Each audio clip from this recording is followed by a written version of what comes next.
Shalom Bapak Ibu Saudara yang dikasihi Tuhan, bersyukur kita bisa kembali di dalam renungan Kristen kita di hari ini.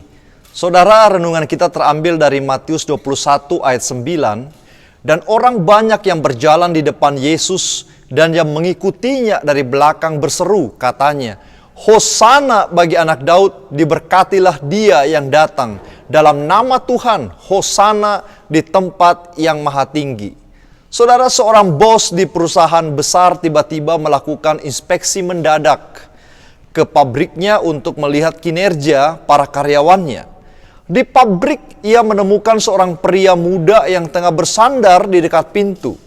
Tampaknya ia tengah bersantai, padahal semua pekerja yang ada di situ sedang melakukan pekerjaan mereka masing-masing, kecuali pemuda yang bersandar di pintu itu.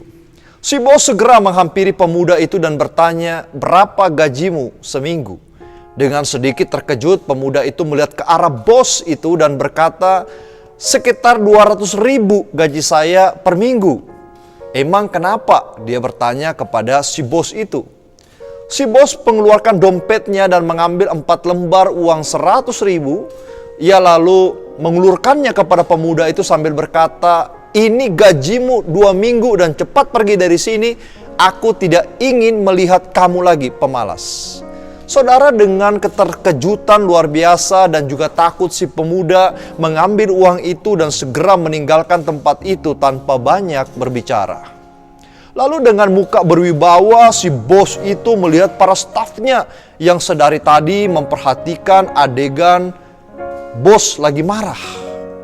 Adakah yang tahu dari divisi manakah pemuda pemalas itu? Tanya si bos. Suasana menjadi hening sekali. Sampai akhirnya seorang staf yang ada di situ menjawab dengan sedikit ketakutan. Dia berkata, bos, ia tidak bekerja di sini.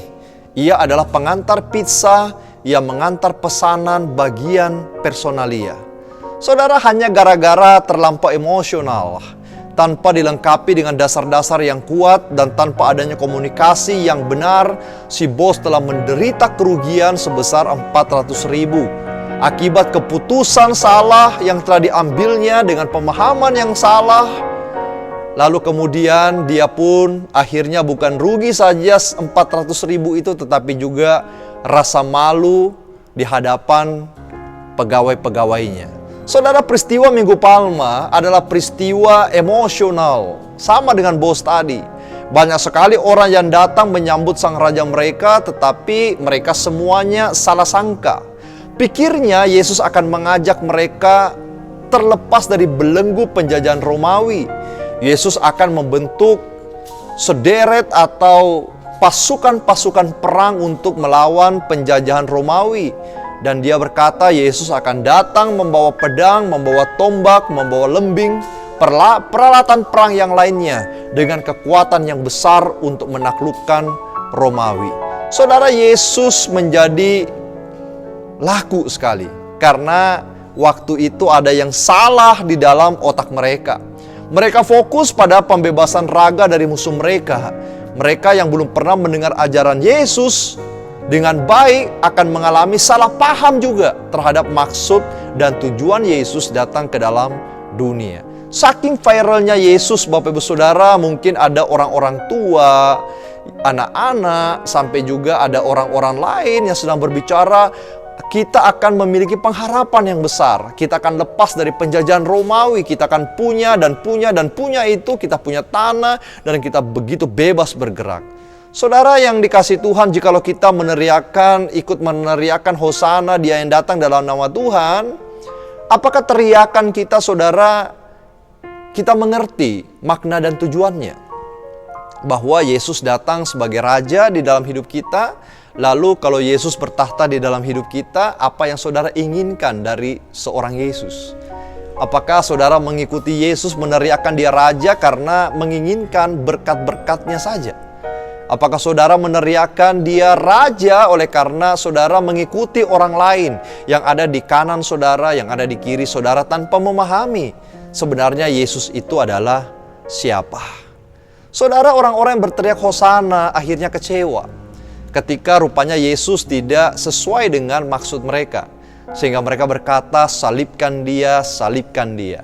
Saya khawatir ketika kita tidak memiliki pemahaman yang benar tentang siapa Yesus, maka ketika kita minta berkat dan berkat itu tidak nampak dalam hidup kita, kita begitu mudah berbalik dari Hosana dia Raja, kemudian kita meninggalkan dia, bahkan kita ikut berteriak, salibkan dia.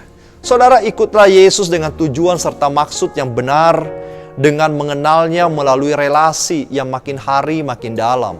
Mengenalnya melalui firman, mengenalnya juga melalui khotbah-khotbah, mengenalnya melalui pembacaan Alkitab saudara, berdoa saudara, relasi saudara dengan Tuhan. Ikut Yesus berarti bukan memiliki permusuhan dengan orang lain, bukan menguasai, menaklukkan orang lain, tetapi mengikuti Yesus adalah siapkan diri kita menjadi pendamai seperti Yesus yang penuh cinta kasih terhadap manusia. Kiranya Minggu Palma ini memberikan kita motivasi yang baru, semangat yang baru untuk terus melayani Tuhan. Tuhan memberkati.